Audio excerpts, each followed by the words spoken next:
All right, let's get into it. Today, we're deconstructing a piece of satirical fiction, a screenplay called Trump's Golden Age of Profit and Prizes. What we're going to do is break down the mechanics of the wild schemes that are laid out in the script. It imagines a world where policy is driven by this incredible mix of personal profit and, well, even bigger ambitions. And the whole thing kicks off with this line from the fictional version of Donald Trump. You know, it's just the perfect setup. It immediately establishes this theme of insatiable greed, this idea that enough is never, ever enough. This isn't just about policy anymore, it's about profit. So, let's peel back the first layer of the plan we see in the script. It all revolves around this massive tariff scheme.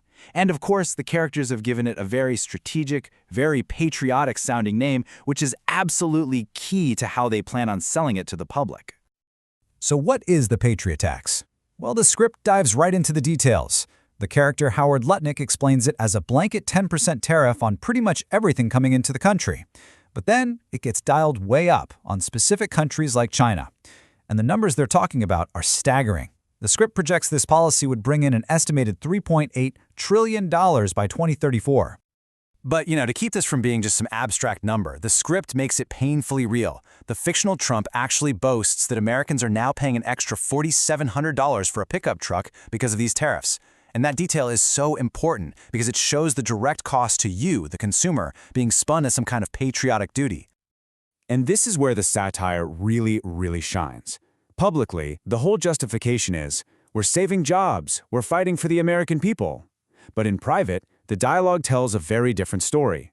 The script suggests the money's being funneled to a private LLC to pay for things like new resort cabanas, and even a brand new yacht. Okay, so after tackling global trade, where do the characters in the script turn their attention next? Well, a new target comes into focus, the tech industry, and specifically its reliance on foreign talent. This becomes the second major pillar of their whole financial strategy. They call this one the America First fee. And in the scene, the character Stephen Miller unveils it, a shocking $100,000 fee for every single H-1B visa. Now, these are the visas commonly used to hire skilled workers from overseas, especially in the tech sector. And again, you got to notice that patriotic branding. And it's the same playbook all over again, right?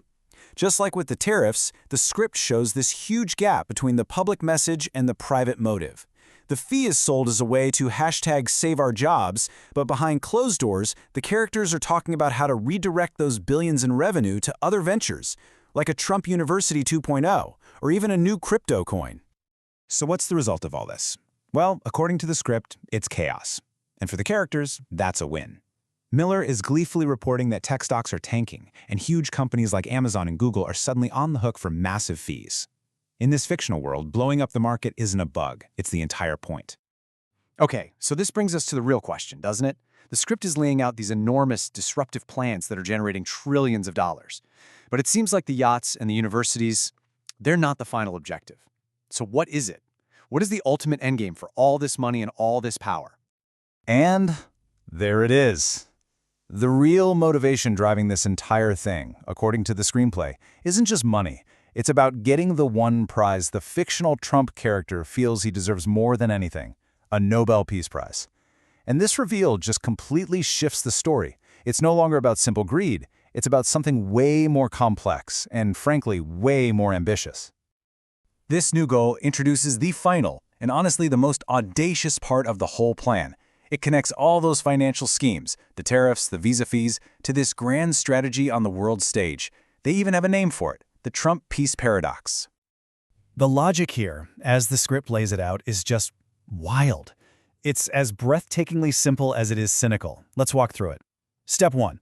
You use all that cash from the Patriot Tax and the America First fee to fund your moves on the world stage. Step 2. You start a conflict, to shake things up.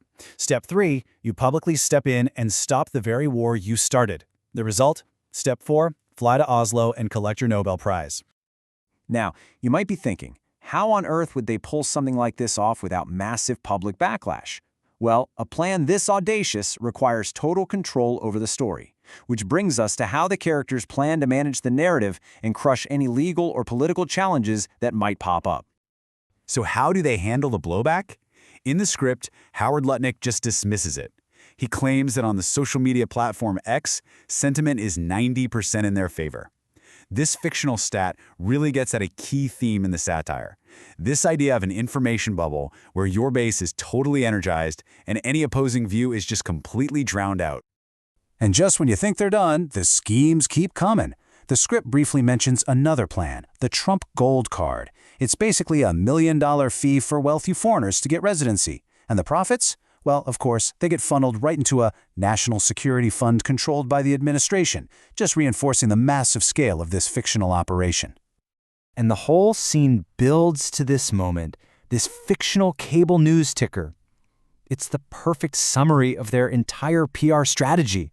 You just boil down these incredibly complex, self-serving policies into a simple, heroic slogan you can repeat over and over again. It's the manufactured triumph that makes the whole thing seem worthwhile. So, as we wrap this up, the script really leaves us with a big question to chew on.